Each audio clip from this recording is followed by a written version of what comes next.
اللهم صل علی محمد و آل محمد و عجل فرجهم. خیلی ممنونم که انتخاب شما ما هستیم و برنامه یاد خدا و وقت میذارید تا پایان برنامه خودتون رو تماشا میکنید. همونطور که در واقع در جریان هستین، محضر استاد عزیزم حجت الاسلام و المسلمین تراشیون عزیز هستیم. بعد از مدت هایشون رو زیارت میکنیم، دلتنگشون بودیم. آقا سلام عرض کردیم، خیلی خیلی خوش آمدین، خوشحالیم از زیارت مجددتون. طاعات و عبادات و همه چی هم قبول بشه. سلام علیکم و رحمت الله. بسم الله الرحمن الرحیم و الحمدلله رب العالمین. درود میفرستم بر نبی مکرم اسلام و اهل بیت آن پیامبر بزرگوار. عرض ادب و احترام دارم محضر یکایک بینندگان برنامه. امیدوارم انشالله این سال جدیدی رو که شروع کردن با خیر و نیکی و برکت باشه. حالا خصوصا این همزمانی با ماه مبارک رمضان قطعا به برکت این سال ما خواهد افزود و توفیقی است مجددا در خدمت حضرت عالی همکاران محترمتون هست. زنده باشین. خدا رو شکر که شما رو دوباره دیدیم توی برنامه و میتونیم راجع به موضوع مهمی که دغدغه مردم هست، عمدتاً تربیت فرزندان، با شما صحبت بکنیم. خب چون حدود یک ماه، البته بیشتر از یک ماه دیگه فاصله افتاده تا از آخرین جلسه که ما محضر شما بودیم تا این نوبت که در خدمتون هستیم، اگه صلاح بدونید یه خلاصه یه چکیده از همه آن چیزی که تا این لحظه ما از شما آموختیم در برنامه یاد خدا که در ارتباط با مسائل تربیتی فرزندان بوده. آدم میاد فرمودین اوایل که ارتباط درستی نباشه ما نمیتونیم توقع داشته باشیم که حالا بتونیم تربیت بکنیم. از همون مسائل پایه‌ای ریشه‌ای اگه ممکنه شروع بفرمایید.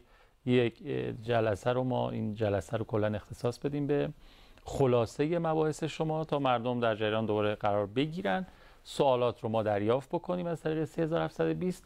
انشاءالله از هفته آینده دوباره همون روال سابق خودمون رو که ابتدا محضر شما هستیم و بخش دوم سوالات مردم می‌پرسیم و ادامه خواهیم داد. بسم الله. بعد ببینیم مسئله تربیت گفتیم که یک فراینده. بله. یعنی یک اتفاق نیست که ما یه مرتبه فکر کنیم بچه به خودی و خود چی میشه خوب میشه. نه، یک فرایندیه که مهمترین بخشش هم در محیط خانه و در کنار پدر و مادر شکل میگیره. لذا ما پدر و مادرها بعد یه سری نکاتی رو رعایت بکنیم و مراقب باشیم برخی از اموری که گفتیم صد ارتباط ما و فرزندانمون میشه وارد در زندگی و تربیت فرزندان نشه. ما لذا آمدیم در یک مرحله سطح‌های ارتباطی بین خودمون و فرزندان رو بیان کردیم. مثلا امر و نهی زیاد، نصیحت‌های زیاد، تذکرهای زیاد، سرزنش کردن، تهدید کردن، تنبیه کردن، پیشبینی‌های منفی، اینا جزء ابزار غلط تربیتیه. یعنی باید مراقب باشیم اینا توی دکترین تربیتی ما در محیط خانه نه یا جاواز بکنه. یعنی مادر دائم امر و نهی بکنه، پدر دائم سرزنش بکنه یا بخواد دائم نصیحت بکنه. تربیت به کنار، ارتباط کلا از بله ریشه ارتباط رو میزنه اینها. بله امر و نهی لازمه، ولی کم. نصیحت لازمه به اندازش، تذکر یه موقعی لازمه به اندازش، ولی هر کدوم اینا زیاد بشه قطعا ارتباط ما و فرزندانم رو مخدوش میکنه، آسیب میزنه. بعد از اون گفتیم یه سری عواملی هستش که میتونه ارتباط رو تسریح بکنه، کمک بکنه به ارتباط بین ما و فرزندانم که همونجا هم بیان کردیم که حضرت عالی هم به خوبی اشاره فرمودید که مثلا تربیت اگر بخواد شکل بگیره باید بین فرزند و والدین یک ارتباط خوبی وجود داشته باشه. بچه‌ها تا با پدر و مادرشون ارتباط خوبی نداشته باشن قطعا از اونها اثرپذیری ندارن. ولذا ما برای اینکه این ارتباط خوب شکل بگیره یه مجموعه نکاتی رو بیان کردیم که من یه چند تاش رو برای یادآوری محضر بینندگانمون عرض خواهم کرد. یه گفتم ما یه موقعی باید برای بچه‌ها وقت بگذاریم. خود اینکه وقت میگذاریم با هم دیگه باشیم به تقویت ارتباط بین ما و فرزندان کمک میکنه. لذا گفتیم اینجا یه موانعی برای این وجود داره. موقع رسانه ها وقتی حدش و مرزش در خانه رعایت نشه، به خودی خود ارتباط ما و فرزندانمون کمرنگ میشه. واقعا برخی این خونه ها رو آدم نگاه میکنه یاد جزایر مثلا چندگانه میفته که پدر مثلا مقابل تلویزیون، مادر سرش تو موبایل، بچه داره بازی کامپیوتری انجام میده. یعنی انگار هیچ ارتباطی، این ارتباط قطع میشه. لذا بعد عواملی که مانع ارتباط ما میشه رو در این حالی که شناسایی میکنیم اینا رفعش بکنیم، از اون طرف یه وقتگذاری خوبی بین ما و فرزندانمون رخ بده و اتفاق بیفته. یکی دیگر عواملی که میتونه تقویت بکنه ارتباط رو، و قبلا هم گفتیم، که بچه ها در کنار ما احساس آرامش داشته باشن. بچه هایی که کنار پدر مادر احساس آرامش ندارن گریزانن از پدر و مادر. حالا تا یه سنینی میبینی میره سر خودش رو تو اتاقش رو جایی گرم میکنه، یه سنینی که عبور پیدا میکنه دیگه حاضر نیست تو خونه بمونه. مثلا ما چقدر مثلا میبینیم خانواده گاهی اوقات به خود بندم پیامک میدن، خدا مثلا فرزند من میره بیرون خونه تا مثلا 12:01 نصف شب نمیاد خونه. خب چرا؟ خب محیط خانه قطعا یکی از عللی که داره درش اتفاق میفته اینه که بچه احساس ناآرامی میکنه، آرامش نده. وقتی میدیم تو آرامش هم گفتیم ما دو راه وجود داره. یکی ارتباط خود والدینه در حضور فرزندانه. یعنی وقتی پرتنش بشه ذهن بچه ها مشوش میشه، آسیب میبینه. لذا برای همین ما یه تعبیر به کار بردیم، گفتیم ما پدر مادرها محبت هم باید در حضور بچه ها باشه. اگه دعوایی هم داریم تو پستوهای خونه یا قرار دعوا بذاریم، تعبیری رو به کار بردیم.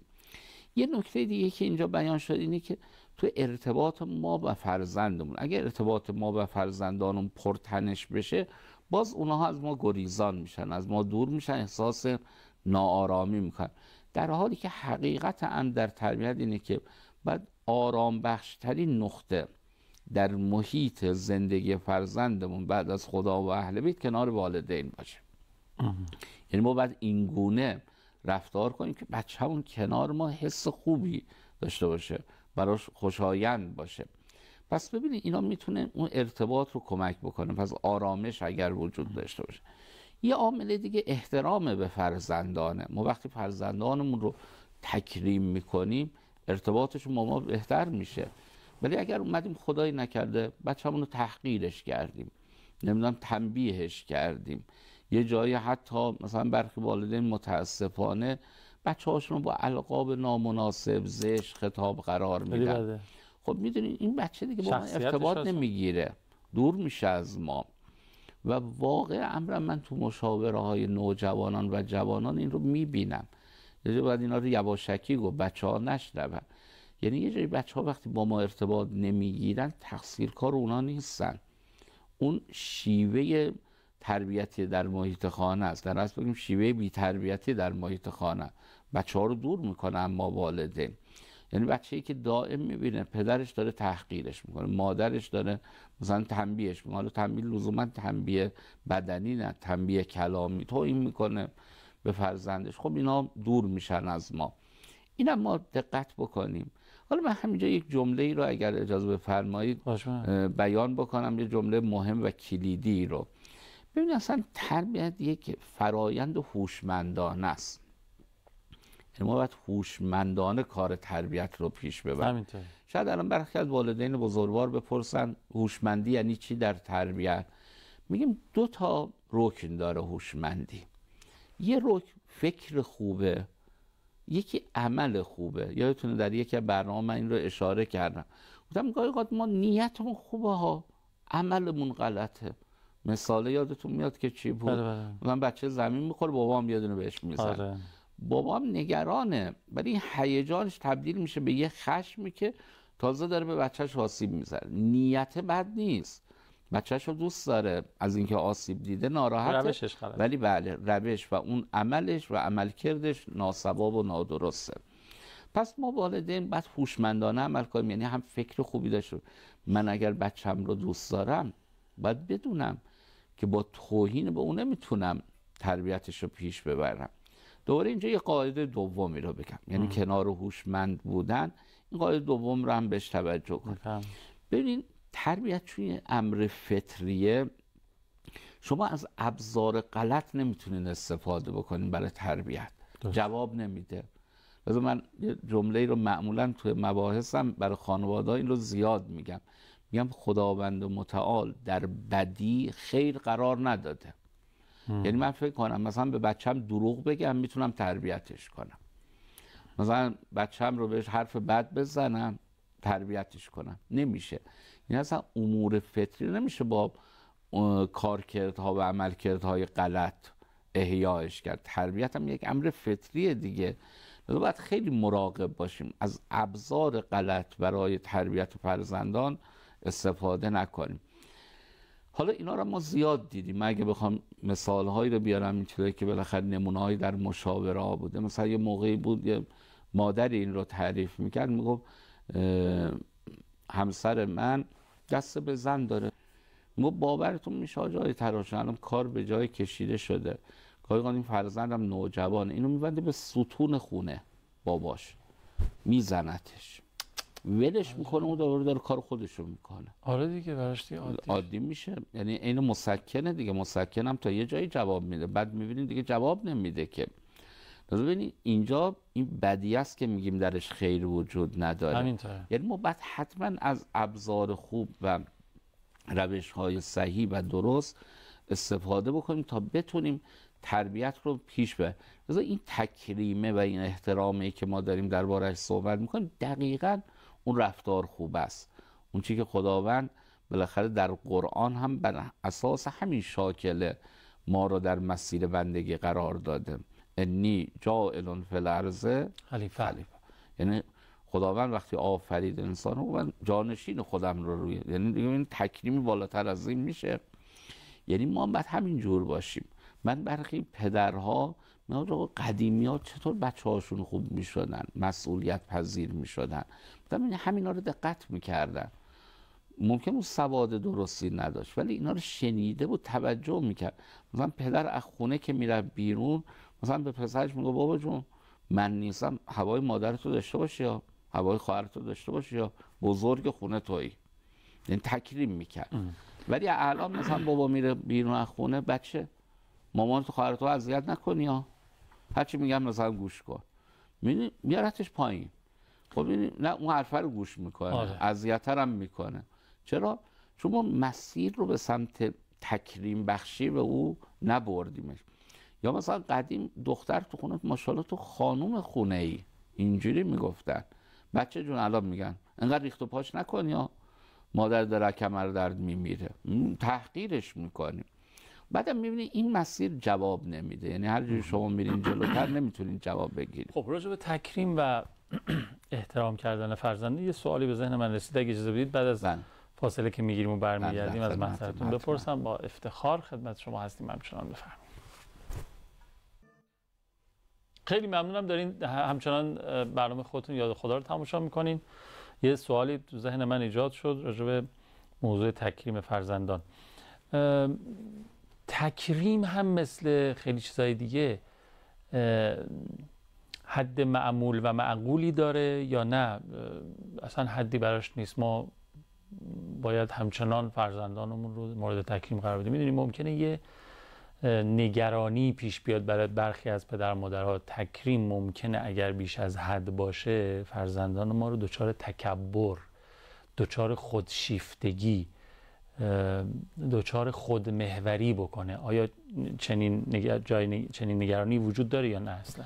اگر اجازه بفرمایید من درباره تکریم یه نکته بگم حل میشه این مسئله. خب باش.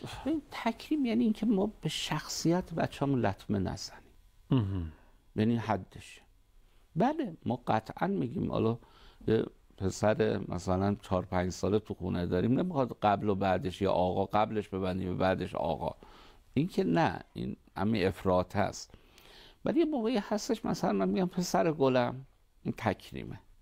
ما بچه بیا اینجا ببینم شخصیتش رو خورد میکنم. درست. ببینید لازم ما اون شخصیت باید مرز قرمز ما باشه، یعنی مراقب باشیم شخصیتش رو خورد نکنیم.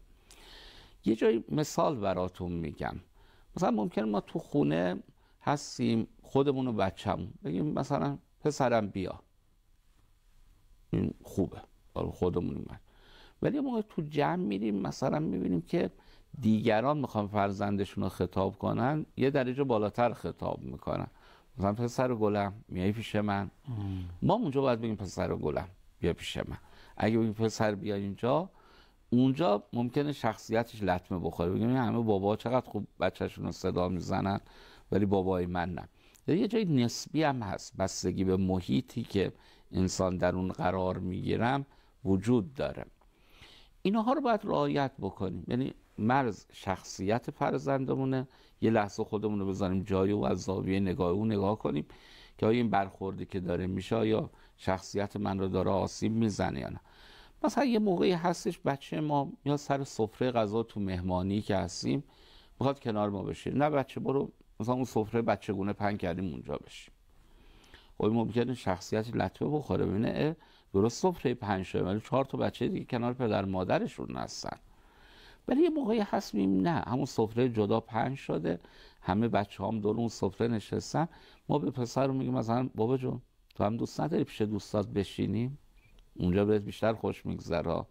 نه مثلا خودش اینو تکریم کردنه که اینجوری بیان میکنی.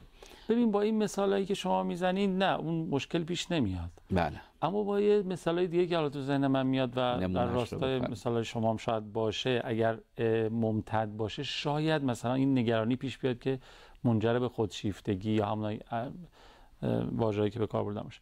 مثلا میگم یکی از ما میپرسه که آقا پنجشنبه میاد خونه ما، مثلا فامیل تماس کرد، بذارم از احمد بپرسم، احمد پسرمه مثلا، حالا هر اسم، پسرم دخترم تو سن نوجوانیه، مثلا پنجشنبه بریم به نظر کار داری نداری؟ یعنی مثلا من خودم خانومم فلان اینا هیچی، اون فرزند یه نمونهش. یا مثلا آقا این همین که فرمودید مسئولیت ها رو بهش بسپاریم، توی خونه مادرت نیست این کارو بکن، من نیستم، اینجوری اینا ادامه داشته باشه، این نوع برخورد ادامه داشته باشه، بعد این فرزند بعد یه مدتی احساس نمیکنه که مثلا خودش واقعا توی این خونه خیلی رکن اساسیه. یعنی نمیدونم چجوری. آره متوجه شدم. من به نظرم نباید اینجوری باشه. یعنی حداقل بخشش نباید اینجوری باشه. من به جای اینکه به اون بنده خدایی که داره منو دعوت میکنه بگم بزن از دخترم یا پسرم بپرسم کاری داره چون یا نه، دیدم یه همچین به جای اینکه اینجوری بپرسم میگم اجازه بدید ما یه تأملی بکنیم، فکری بکنیم، با خانواده صحبتی بکنیم، مجموعه خانواده نتیجه رو میگیم. بعد اتفاقا اونجا هم چه خوبه اول هم مادر رو خونه بپرسیم، با اینکه میدونیم میدونیم مادرم کاری نداره، اتفاقا استقبالم میکنه، درستش ولی بله بپرسیم مثلا خانم نظر شما چیه؟ جمعه رو قول بدیم بریم منزل فلانی؟ مثلا میگه بله. خب حالا مثلا محمد جان، زهرا جان، نظر شما چیه؟ قول بدیم. برای اونجا رفتم. حالا اینجا میدونید جایی که میدونیم جوابم مثبته، ولی اگر دیدیم نه بچه ها میخواد تمام معادلات رو به هم بزنن، اونجا باید دیگه خودمون پیش بینی بکنیم. مثلا چطور؟ میدونیم الان ایام کنکورشون هست، اصلا خود مادر اینجا باید پیش بینی بکنه. مثلا آقا به نظرم این هفته نریم بهتره، چون بچه ها امتحان دارن، نزدیکای کنکورشونه، دارن درساشون رو میخونن. یعنی ما پیش بینیم، این نباشه ما بگیم بریم بعد ملاحظات لازم رو نداشته باشیم، بعد بچه ها بگن نه نریم، تو حرفشون هم منطقیه که ما مجبور بشیم اینجا همه اهل خانه تسلیم بشیم. اینجا بهتره که خودمون یه پیش بینی هایی بکنیم که در راستای اون بالاخره وضعیت موجود خانواده باشه. خیلی خوب. یه چیز دیگه دوباره به ذهنم رسید، این تکریم فرزندان و در واقع میبینیم خیلی توصیه شدیم ما تو اون 7 سال اول خیلی مثلا که سیادت آقایی و در واقع امیر بودن فرزندان معنا پیدا میکنه تو 7 سال اول. تو 7 سال دوم و سوم انگار خیلی این قضیه پررنگ نیست. اینجوریه؟ ببین ما اولا بعد اون دور سیادت رو یه تعریفی وزش بکنیم. برداشتی که عرف جامعه میکنه همینی که شما میگید. چیه؟ ببین مثلا میگه این بچه 7 سال اول سید آقاست، بعدم پشبندش هم سری میگه هر کاری میخواد بکنه. مثلا آره. ما میگیم نه، کی گفته آقا بعد هر کاری دلش میخواد بکنه؟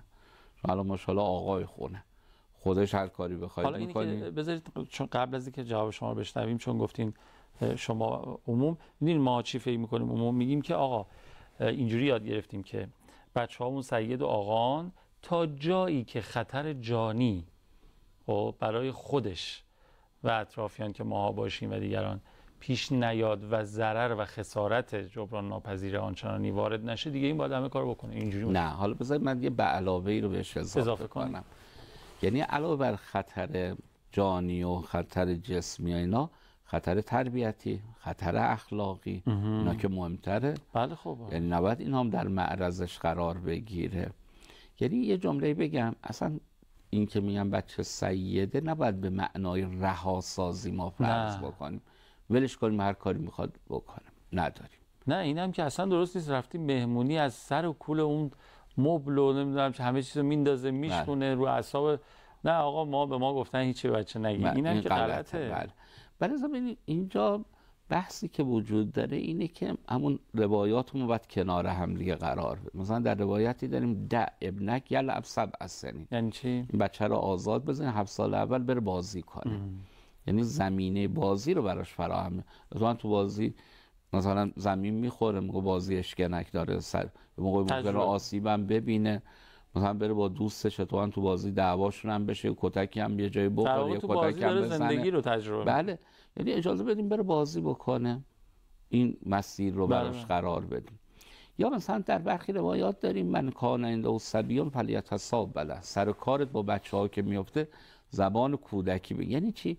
یعنی درکشون بکنیم. یعنی بچه است. حالا یه نمونه من بخوام براتون بگم، یه موقعی یه مادری آمده بود میگه آره حاج آقا این بچه ما سفره پهن میکنه میره وسط سفره میشینه، هرچند بهش میگه مادر جون این برکت خداست، گناه داره، نشین، بیا کنار ما مثل پدر مادر بشین کنار سفره. بعد اینا که گفت لجبازی هم میکنه، اینا بهش میگه تازه سفره رو به هم میریزه. و من میتونم یه سوالی بپرسم، این بچه چقدر وقتشه؟ موضوع 9 ماهشه. آخه بچه 9 ماه یعنی نمیتونه درست حسابی بشینه. حالا شما میخواید مثلا بیاد مثل آدم بزرگا.